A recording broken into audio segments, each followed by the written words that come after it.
Hi guys, it's Rory here and welcome to the Football Heritage Podcast. Hope you're enjoying everything that our fantastic podcast has to offer so far this year. Firstly, I'm here to tell you that our brand new patron exclusive feed, the Football Heritage Extra, is now live. You can subscribe for £3 per month and that gives you access to an additional exclusive podcast every Thursday. We've designed our patron exclusive content to be a wee bit more casual, more niche and full of exclusive insights and interviews with our friends, contributors and other people working within football.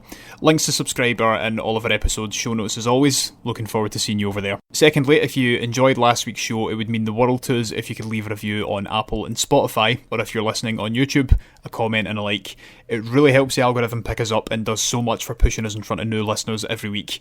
Please remember as well to leave a comment on our episodes on whichever platform you're listening on. One of our favourite things is engaging with you guys and being able to speak with you about the conversations that we're having every week. Lastly, please remember to visit our website to read our articles and see what other projects we're working on at the moment. Or if you like, come and join us on our social media for daily posts and content related to the heritage of football across the world. We're always up for a chat, so if you have any questions, suggestions or feedback, feel free to DM us on any of our socials or email us at hello@footballheritage.co.uk. I think that's about everything that I need to plug at the moment. Thanks once again for listening. Enjoy the show. Hello and welcome back to the Football Heritage Podcast. I'm your host, Rory Bryce, and I'm joined on this very sunny Scottish day by Andrew Chwalik. What's up, my man? Thanks for having me. I'm so stoked. Thanks very much for coming on, man. How are you? I'm good. I can't complain. I'm actually jealous. I'm looking out my window right now, and I think it sounds like it's sunnier in Scotland than it is here in Ohio, unfortunately. It's not many times that happens. This is the first kind of serious bit of sun that we've had for the new year. So, of course, everyone's heading to the beer garden. Everyone's walking about with their tops off. It's like 10 degrees or something, but it's great. So we can't complain. Andrew is here to speak with me today because he has just founded a new football club in Ohio, the north of Ohio, in an area called the Firelands, which is really cool, but there's a lot of interesting things about this particular area and this particular soccer club, which is why I wanted to get Andrew involved. As I've said on many other episodes, particularly relating to soccer in the US, we're seeing a huge wave of new clubs being founded in different areas, mainly due to the reforms that took place in the USL and the promise of promotion and relegation finally coming to US soccer at that level.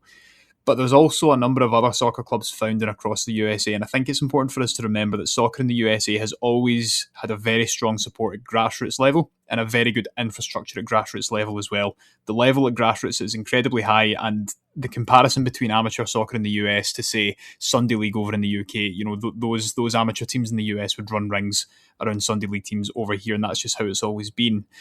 Now, Firelands is an area of North Ohio, and I'm going to get into the history of that area in a little bit. Andrew himself has a huge history within soccer. He's coached at different levels. He's now formally the men's head coach at Terra State Community College. But like in his current role with most soccer programs that he's been involved in, they're constructed from the ground up. Very much his calling card. Formerly helped found Delaware Rising as well, which was, I believe, one of Delaware's first non-profit amateur clubs before founding Firelands United this year, who are a minor league soccer club really looking to fill a gap in the demand for high-level organised soccer in North Central Ohio. So that's my introduction to you, Andrew. Why don't you tell our listeners a little bit more about yourself? Yeah, dude, I appreciate it. I mean, that intro is spot on. Like, my life has been pretty much soccer and then actually a dash of history as well, like you mentioned. So I ended up playing college soccer at Walsh University, and that's where I got marketing degree, but then also was a history minor as well. So I love the history and all of that side of soccer than just kind of history in general, which makes it fun. So from there, after playing at Walsh University, that was kind of the inspiration for Delaware Rising. Myself and my brother founded the club, and we were like, well, what happens after college soccer? You kind of just either go to a Sunday league, which here in the US, Sunday league is super low quality. It's just random. You get lumped in with a bunch of random guys. It could be a group of friends and then all ages. So like nothing really structured. And we're like, there's got to be like a better club situation where it's organized. You're playing organized high quality soccer, but maybe not at like your USL levels, but like something that's like almost bridging that gap. So that's kind of where that came from. And then I was actually trying to play on that first Delaware Rising team, but then I ended up like ripping my meniscus. So that was fun. So that was my, no. Yeah, it happens. I get it. So it was then my transition to the coaching side. So then, yeah, I've coached at the youth level, high school level, and college level. And now I'm the head coach of our Firelands side for the women's team. Brilliant. No, meniscus injuries are painful and you never come back the same as when you had before it. So, that's incredibly unfortunate. I'm sorry to hear that.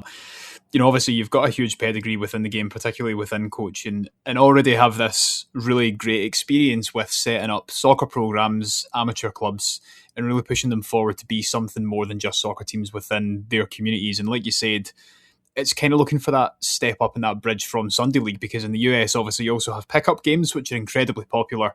But although pickup games are popular both culturally and for the skill level involved, they are still obviously unorganised. It's kind of the nature of being a pickup game, right? Whereas this is kind of looking to bridge the gap between it. So we'll get into what all that means within this conversation, including the minor league soccer side of things. So obviously, you've got minor league baseball and everything in America, so I'm quite curious about that.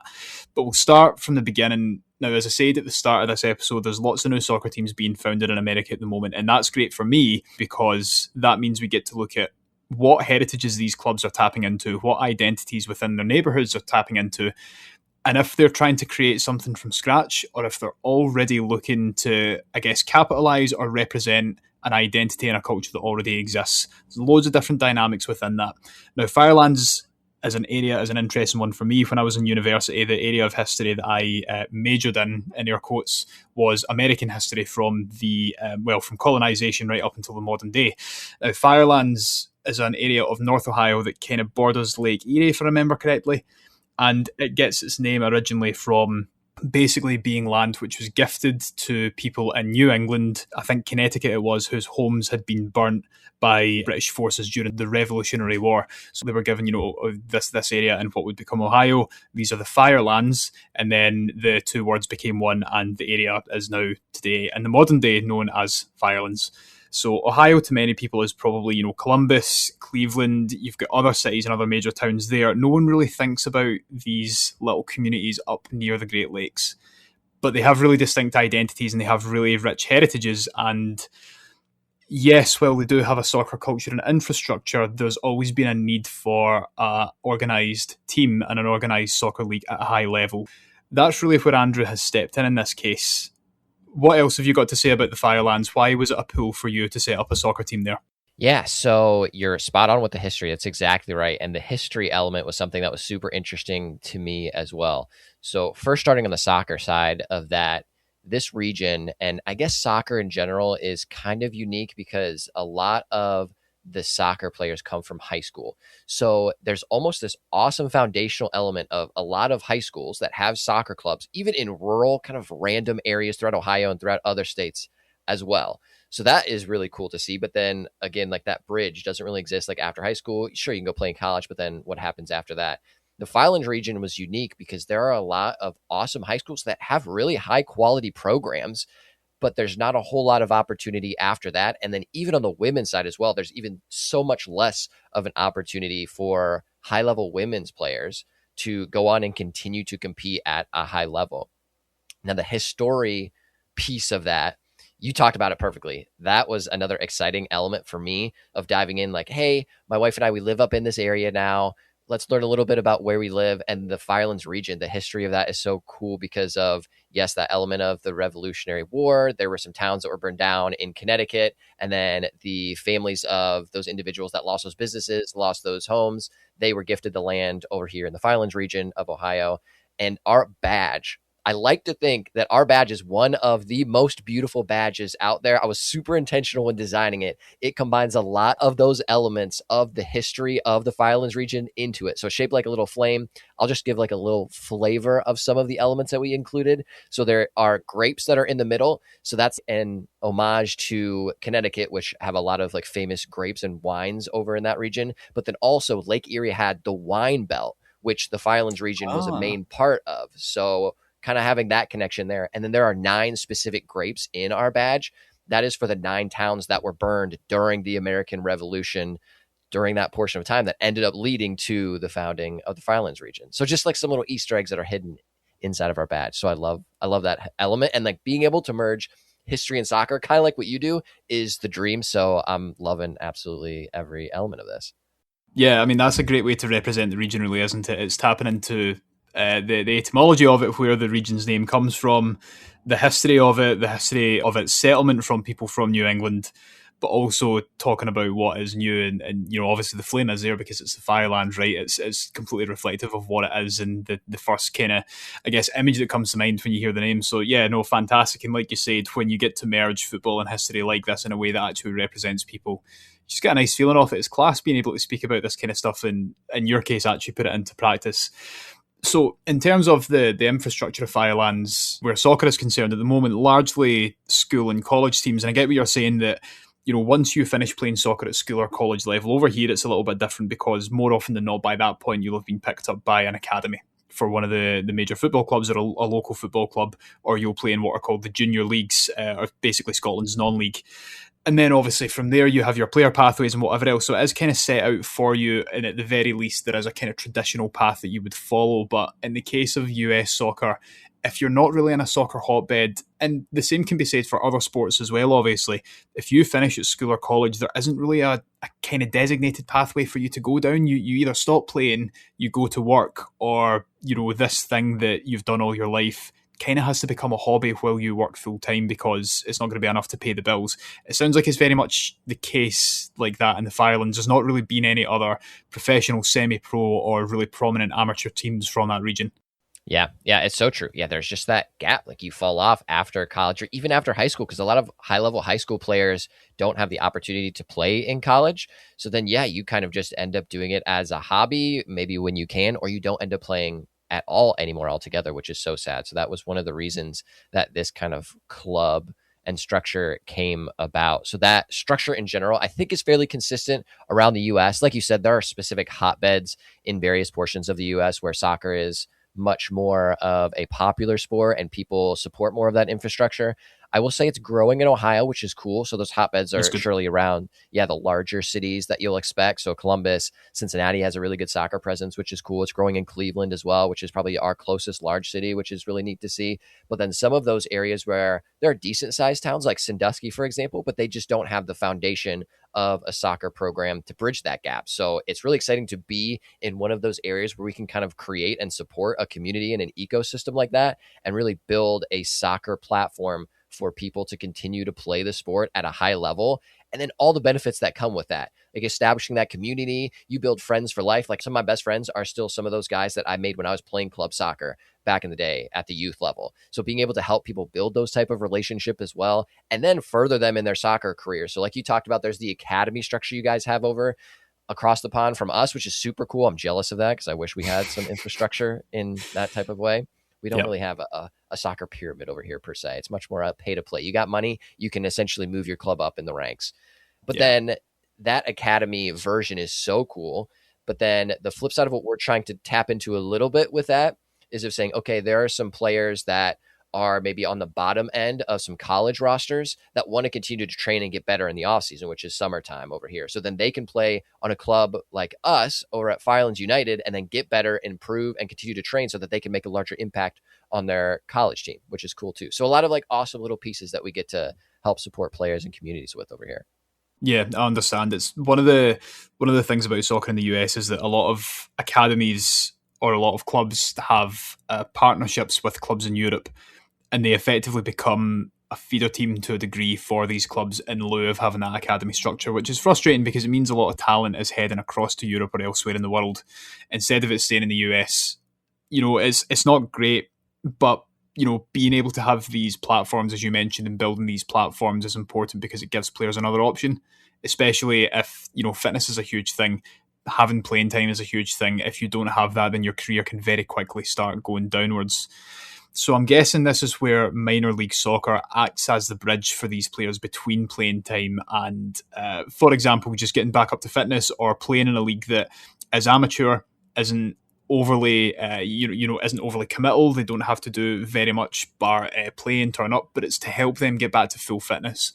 Can you just explain to us what minor league soccer is a little bit? Because it's certainly not something that I was aware of. I don't think it's something that many of our listeners will be familiar with either.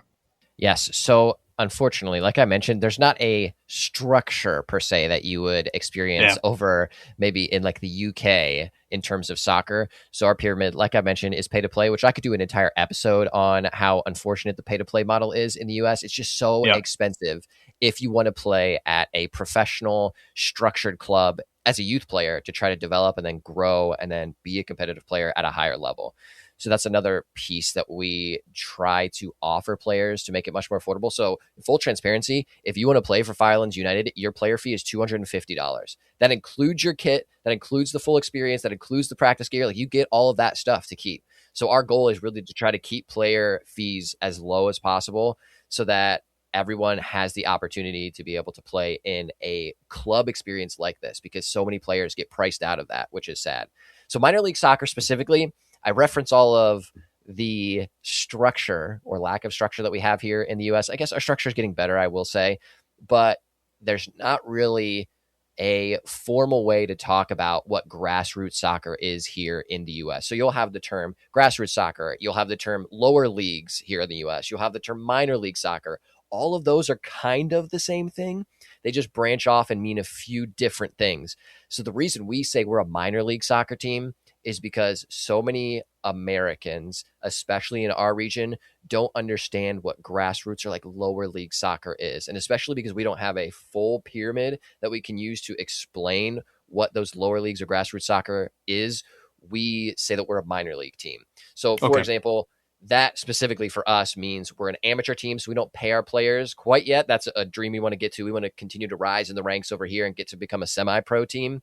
So you'll go amateur, you'll then go semi-pro, which means you have the ability to pay some of your players and you can then offer that to players. Then after that, you become a professional team, which professional levels, that's not necessarily paying all of your players per se, but you're at the rank where you're in a league that is deemed professional, and then you have to follow extra standards, do some more specific things club-wise to be able to compete in a league like that. And then that's your professional level when you kind of enter the so-called pyramid of US soccer, where then you can pay money to become a part of different levels. So like that's your USLs, that's your MLS, for example, all within that professional realm. Yeah. The pyramid system in the US, we will maybe do a podcast on at some point. It could be a separate podcast series in itself, to be fair, because there's kind of different pyramids that kind of operate within the same pyramid, but they really don't. But everything seems to be kind of heading in one direction at the moment. We'll see how developments go over the next few years. But again, I think that the term minor league soccer makes sense because people immediately think of like minor league baseball, which is that sort of underneath Major League Baseball, obviously sort of semi-pro, amateur level, where players kind of ply their trade in the hopes they can then move up. But it's not a level where they will immediately have to drop everything that they're doing to be able to commit to it. It's something that they can kind of do part-time if they want to, and is really meant to support them through these transitions. So the term minor league soccer to me kind of makes sense for what it is you're looking to do. I mean, within the rest of the kind of landscape of soccer in Ohio, the Firelands is really one of these areas that has been crying out for a team at some kind of organised professional level. And I'm guessing that, you know, obviously the history of the area was a big attraction for you. The part of the world and the part of the country that it's in was a big attraction for you. But I'm guessing that one of the big attractions was also that there was very much a need for, a demand for an organised soccer team to be here. And, you know, you've jumped on that opportunity. Yeah, absolutely. So the fun part of knowing what soccer is like from the grassroots side of playing college soccer, playing in high school, understanding what the community is like, and then going into an area and saying, hey, there are players that deserve a high level playing experience where you can continue to learn what it's like to be a part of an organized club so that you're set up for success better going into a college team or going into maybe like that semi-pro world as you continue your soccer career.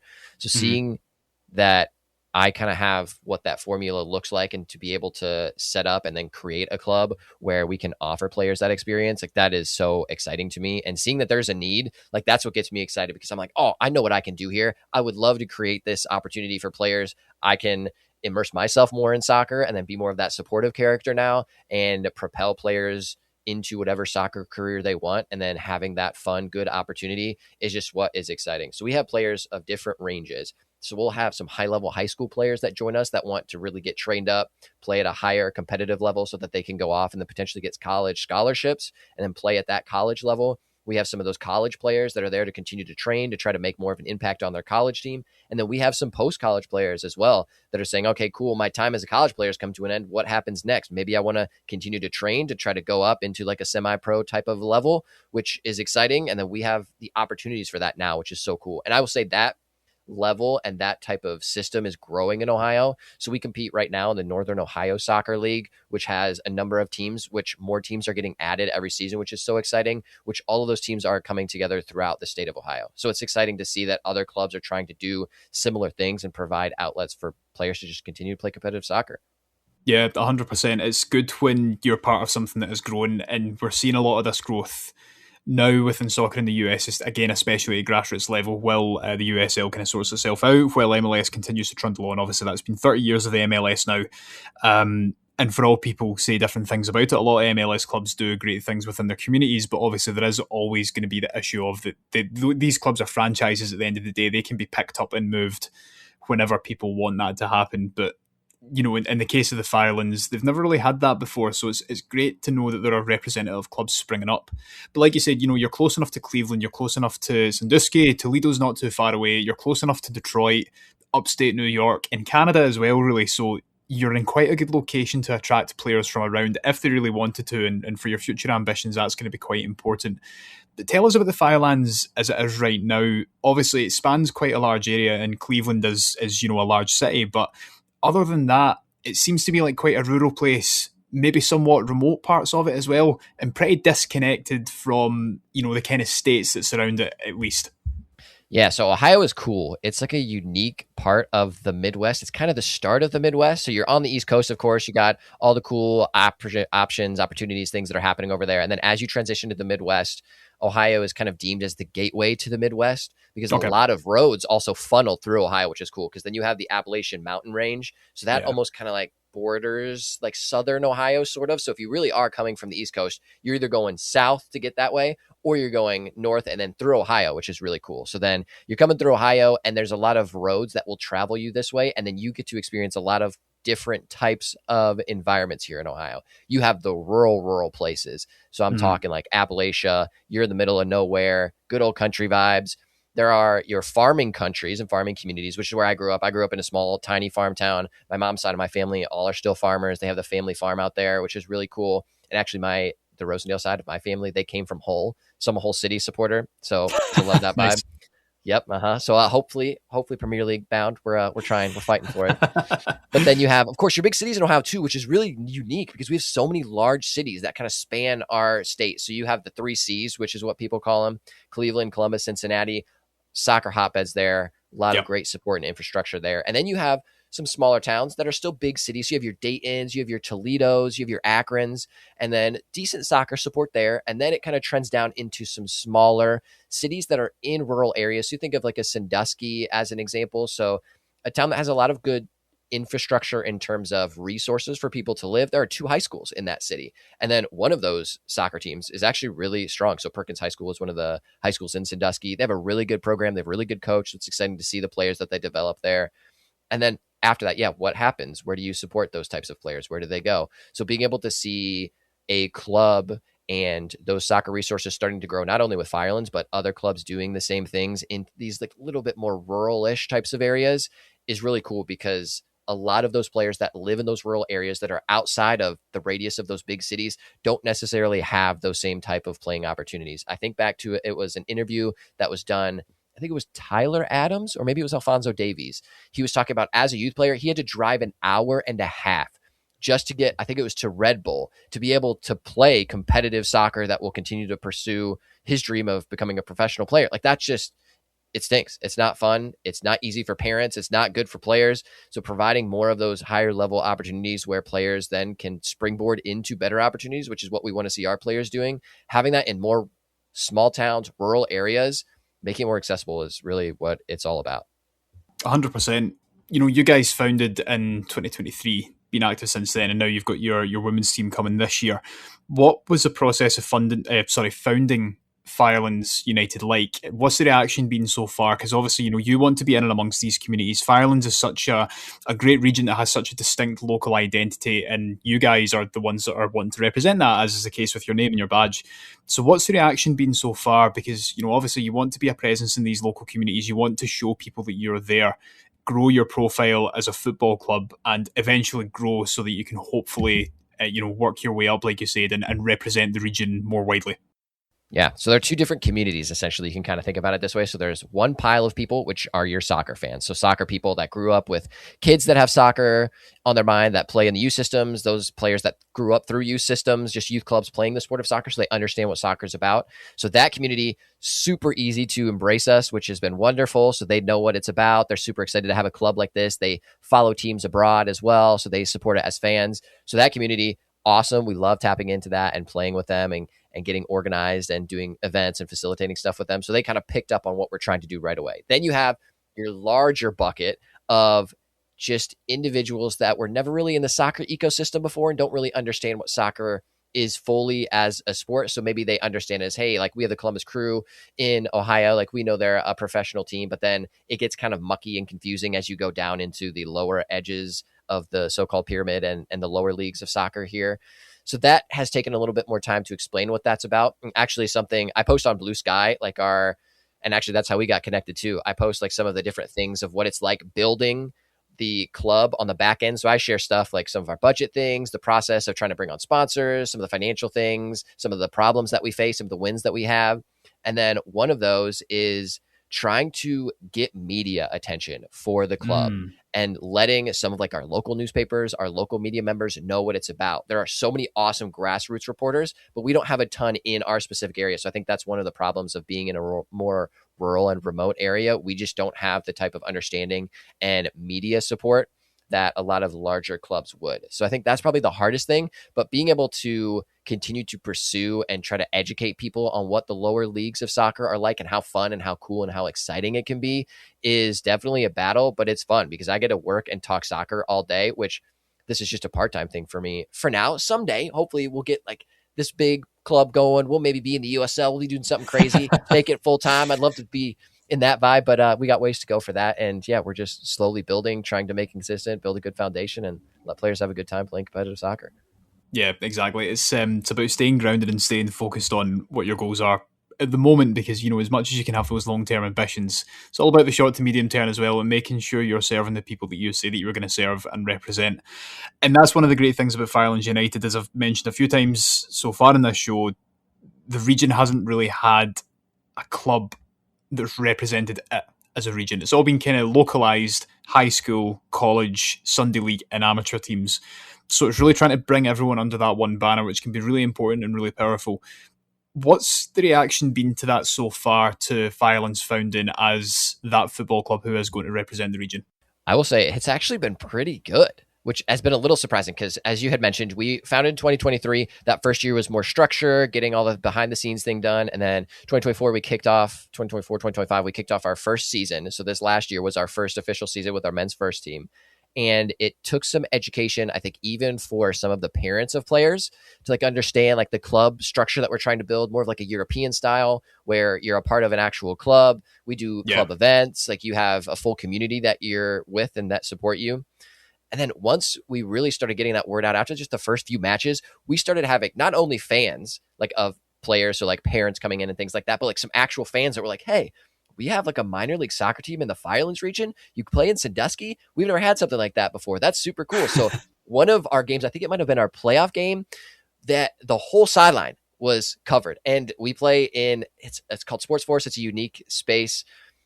It's a bunch of baseball fields. So that's their primary thing. And then they have a couple of soccer fields just like tossed in. So a little bit of an afterthought, unfortunately. So they don't even have stands for people to go into. It's essentially just a turf field. You show up, there's a fence around it, and you play soccer. All these guys, these fans, they brought their folding chairs. They set up on the sideline. Like people were yelling. They were getting into it. A ref makes a call. They're like, oh, what's this? So it was so cool. Like seeing that transition starting to happen of like getting some of the fans excited about having a structured soccer team in this area where you can come have a good time. It's free. So you just show up, watch some exciting soccer, which the lower league grassroots soccer, if listeners have not watched it, especially in the US, which is perfect time right now because the US Cup, the Open Cup is happening. Open Cup is so good. So good. The Open Cup is so cool, which after the season, we will be allowed to compete in it. So that's another goal we're trying to do. Like it is so cool. So being able to see lower league soccer in the US happen, it is an exciting, drama-filled environment. So always a good thing to check out. Yeah, some of our long-time listeners will know that we are not affiliated, but we've got friends in New York International FC who play in one of the amateur leagues in New York. Nice. And like obviously like the level at amateur in the US is really good, but like they stream their games and see like logging on and just seeing like Brooklyn Bridge and shit in the background. Amazing, absolutely amazing. And you get so much from amateur soccer in the US. It's just like that. Some of the places that these teams play at are absolutely incredible.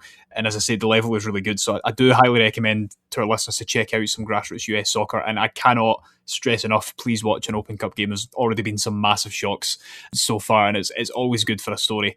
I mean, obviously, you've mentioned yourself that you're a bit of a history buff, and that's good because to me, you know, to found a football club, and it obviously depends on your intentions, what you're planning to do, what the plan is for that club. But if you're going to found a serious football club, then you need to do it with the heritage of the place in mind. You've mentioned the badge. How else have you used heritage in the process of founding Firelands United? How do you use heritage when you go about your day-to-day business with the club? Yeah, so I mentioned when I played at Walsh University, I got my marketing degree while I was there. So I am lucky enough to use some of the things that I've learned while getting my various degrees to implement things like this with Firelands United. So whenever I'm building a brand, and thankfully I was able to do that with Firelands United, I was able to say, okay, here's our region. What's the history? I got to do a deep dive to understand what it was about, what the communities are like that are in this region, some of the experiences that people have had throughout history, and then understanding the historical importance of this region too. So how we are connected to Connecticut and the struggles that some of the people went through that had to relocate here, that had to essentially rebuild lives as the US was expanding west. So that understanding allowed us not only, yeah, of course, to build a cool badge, which kind of represents some of the history too and ties it back into that, but then also injecting that heritage and that type of culture into the foundation of Firelands United. So we always talk about what our mission is of making sure that we have a positive soccer culture, that we're trying to grow the sport, and then developing those players to have a fun time with us, but then also helping propel them to the levels of where they want to go, and having that like worker, that rebuilding mentality inside of our club, because that's what our region is founded on. And then a lot of those cities that were created after those families and those communities moved over to Ohio in the Firelands region, seeing that historical relevance and those people building something out of nowhere is essentially what our club is about too. So having that foundation of saying, that entrepreneurial vibe of being able to rebuild and to continue to pursue in the face of adversity. That's what we talk about with our players as well, making sure that they know the piece of history of like where this comes from, just like a fun educational piece so that they can understand what our club is founded in, and then also using some of those characteristics that those people had to have as they came to Ohio and started a new life, and using that as a part of your soccer identity and the soccer culture that you bring onto the pitch too. Yeah, amazing. I mean, that is what it's all about. And for me, that ticks all the boxes of what it means to found a club properly, because you need to know your history. The players need to know the history. They need to know where the club has come from, what the heritage of it is, where its roots lie, what its origins are, because as you just said, that in turn informs the identity. That is what it's all about. And then that starts becoming fan identity because you know, well, this is the Firelands, this is what we are. The club represents that. The players do that on the pitch. You know, that's how you start developing a football culture and a culture around your football club. That's what makes it brilliant. And that's why I'm so fascinated by clubs that found in the US and have founded in the US over the last kind of 5 years or so, because, you know, again, there's some that have it's been kind of clear from the start that they're not really going to work for whatever reason. Sometimes that has included clubs that have really tapped into the heritage in the soccer culture, but maybe the market they're operating in is just too saturated already. You know, there's a bunch of reasons why clubs might not work, but I mean, one of my favourites, and I mentioned them before, Portland Hearts of Pine, absolutely incredible story what those guys are doing.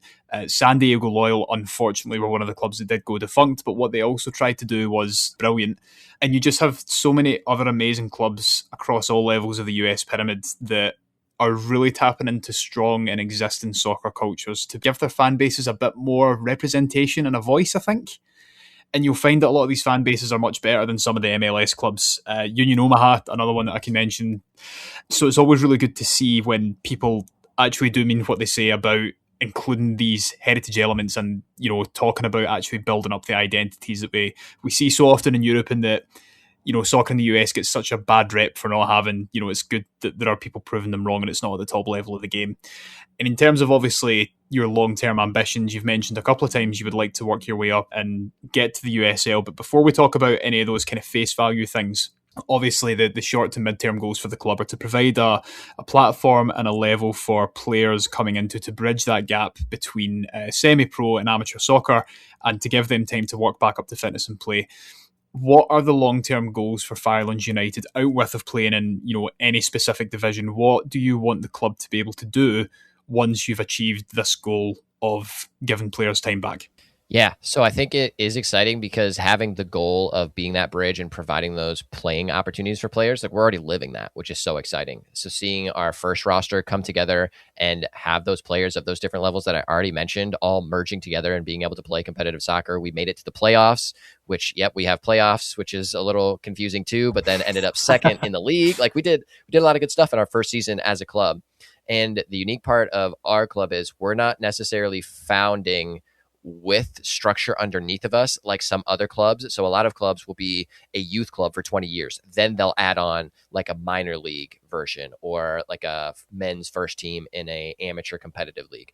We don't have a youth structure. We are just kind of starting out and saying, hey, we need some type of minor league team in our region. So that's where we started. And I think it's cool that clubs that have the youth system, if they're doing the youth system right, then make that bridge, that jump next. I do think it is difficult to not have that foundation underneath of you. So it has been awesome to see the players get on board, the fans be receptive as well, and our community support us in such a great way. So that has been exciting. So now that we kind of have those like short-term things already happening, yeah, I do have some big ambitions that I would love to see us do. I have this doc on the side that I just say, oh, this was a really cool idea. I just throw the idea on there as like something that we can continue to aim for as we go. So the dream ultimately would to be in the USL, especially as the USL kind of sorts out what they're doing in terms of the promotion relegation, because promotion relegation should be happening in the US. Like you mentioned, MLS is a franchise model. So I don't think it'll ever fully happen here in the US unless something drastic or dramatic really happens. So the USL trying to do it is exciting. And I'm curious to see how that shapes out. So we would love to be a part of that someday. That's a big dream because step one is definitely making sure we have the foundation in place, because how we would get to the USL, we could essentially do that this season. You would essentially get an application and then you would go through some type of vetting process, which I don't know what that looks like on the USL side, but you, as long as you have the money and then go through that vetting process and they approve you, you could be in the USL right away. So it's a little unfortunate that that's the process. It's not merit-based, but since we know that's the structure, then that means we have to have a solid foundation. We have to have a good business model where no matter what would happen, if we go to a different league, and there are multiple leagues between us and USL, so like UPSL, Midwest Premier League, a number of different options that we could jump to as we get more structure in place. We want to make sure that no matter where we go, our business model and the foundation of the club is stable so that when we do go to a different league, we pursue other opportunities. Our women's team continues to compete at a high level too, at that point, that we are set up for success. And then there's no option in terms of going defunct like some of those other teams that have, unfortunately, for various reasons. But then a big chunk of that is just because they don't have that strong foundation in place. So step one, make sure that we have a good experience for our players. Step two, ensure that foundation is there. Make sure the financial side is stable. So then step three is we can look at other leagues and then continue to grow, provide more opportunities for players.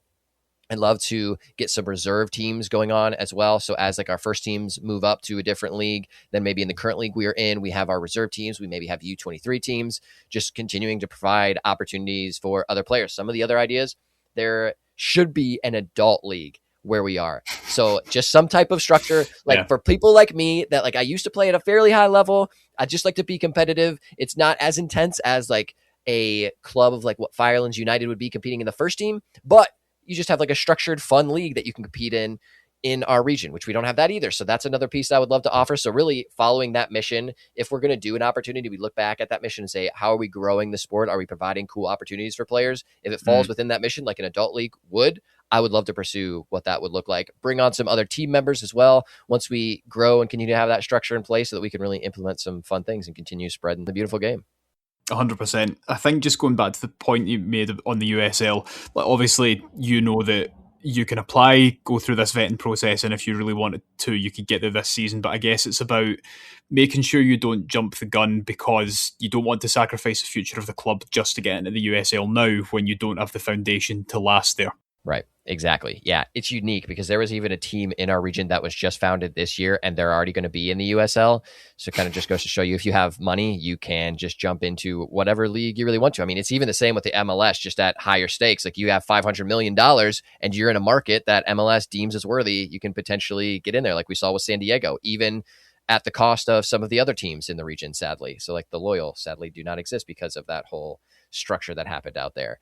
So it is a very interesting situation, to say the least. And I have like no massive chunks of wealth anywhere that I can just say, oh, we can live off of that while we're in the USL for a while. Like it's really bootstrapping, building this from the ground up while I'm working other jobs so that we can create that foundation. And then someday having that dream of, yeah, maybe I am working at the full time with this club. We have some employees. We're actually a structured sports organization so that we can have reoccurring revenue that supports the club, allows us to be financially stable, and then in a league consistently where we don't have to have some millionaire backer that just continues to support transfers, wages, and all that stuff. Yeah, for sure. I completely understand what you're saying. I know you're quite busy and you need to shoot off soon, so I'll ask you one last question. What's the next step for Firelands United, even just the next match, where you go from here for the rest of the season? Because obviously, you guys have only been around for around 3 years or so, and sometimes that doesn't really matter. A lot of people might look on it and think that you are very much just at the start of your life as a football club. You're already making these great strides. What for you is the next step for Firelands United? Where do you want to be this time next year? So the literal next step is our season coming up. So we play in the summer. So we are getting ready for our 2026 campaign. Our men's roster is fully locked in. We signed some great players. We had tryouts. I'm very excited for that. Our women's team, we're actually still signing a few more players to get that roster shaped up and in place for that inaugural season for our women. And then we dive right into that season in May. So that's exciting. We're actually going to be releasing our schedule coming up here. We've been working with other teams to make sure all of those games are scheduled. We just are about to lock down our home stadium again. We have a couple places that we may play some games. So all those like behind the scenes organization things are falling into place. So those are the next direct steps. And then after that, the next year at this point in time, I would love to have 2 trophies in the cabinet. So our men's winning this season, which we had an awesome first season. So I have some big expectations because we signed some very strong players this offseason. So building on what we were creating last season, I'm super excited for what we could potentially do there. Our women's team, there unfortunately are less opportunities for women in the sport, specifically in Ohio. So Our team is jumping in right away to a very competitive league, which will be exciting and fun. So I'm curious to see how that will play out, but I have high hopes. We have signed some very good players as well. So I'm looking forward to seeing what they can do together on the pitch. It'll be very fun. I'm looking forward to coaching those guys as well. And then after we have those trophies, the goal at this point next year is to have a better picture of what it looks like having a men's and women's first team. Okay. And then potentially start the planning process for either that next season or maybe in 2 seasons, having some type of reserve structure of whether that's a U23 team in the works, or if that's just some type of high level reserve team for the men's and or women's side that we know that there's a league available to compete in so that we continue to just offer good playing opportunities to players that want it. Yeah, I get you. And actually, that's just come to mind. What's your stadium like? Where do you guys play at the moment? Yeah, so that is honestly one of the more difficult problems, I think, in lower league soccer. So there are a lot of high schools, like I mentioned, in the area. So many of them are not interested in letting outside organizations like minor league teams compete in their stadium because they prioritize other sports, but then some of them don't even do summer programming. They just don't want outside organizations to use it, which is tough. So we played our home games last year at Sports Force, which is like a sports complex. So they, like I said, they have a lot of baseball fields, a couple soccer fields in there, and super awesome complex. We love it there. They've welcomed us back, so we'll probably play some games there as well. And then we have had a couple conversations with a couple other high schools, which that would be the ideal setup because like you would see in like Scotland or somewhere in the UK, you have a lot of like local, small, little pitches, which are so beautiful because I've been to some of them and it's so awesome to see those so regularly over there. it looks like that in the US, but attached to high schools. So those stadiums are really nice that high schools have. So then we would ideally like to play there, because then you have like higher up streaming, you have stands for fans, some of them have concession stands, you have awesome restroom facilities. So being able to play at a high school would be the ideal setup as we continue to build out to a dream of having our own little facility someday. Yeah, for sure. It all sounds very exciting, and I'm sure I speak for all of our team and our listeners and wishing you the best of luck moving forward. Is there anything else that you want to add just before we finish up, Andrew? Yeah, no, I appreciate it. Thanks for taking the time. If you do want to kind of get a behind the scenes vibe of what Firelands United is like, I make a vlog series every season. So I'm literally holding a camera. I'm running around to players. I'm interviewing them mid practice, on the sideline at games and things like that. Just like for some fun content, making it a good time. Yeah. So check it out. It's just on our YouTube channel. Just search Firelands United and then dive in and learn a little bit what lower league soccer up here in Ohio is like. Brilliant. Yeah, I actually didn't know that. We'll put links to that in our show notes for this episode. I think some of our listeners would quite like to see it. I'd quite like to see it as well. But yeah, as I said, Andrew, it's all very fascinating. Obviously, what drew me to the Firelands story was the history behind it. And whenever I see a club founding in these regions that I know through history or I know that have distinct identities, I'm always interested in what the club's ideas and ambitions are for that area. And, you know, it sounds like you're nailing it. So it's good to hear that you're also a history buff and also know how important it is to have these heritage elements play a role in the founding of your club, you know, in a way that forms long-term identity. That's ultimately what it's all about. But thank you very much for joining us on this episode. Thank you very much to all of our listeners who tuned in once again. I do hope you enjoyed it. If there's anything you want to ask us about this conversation, if there's anything you want to suggest yourself, you can DM us on any of our social media or email us at hello@footballheritage.co.uk. Otherwise, we'll see you all again next week. Goodbye.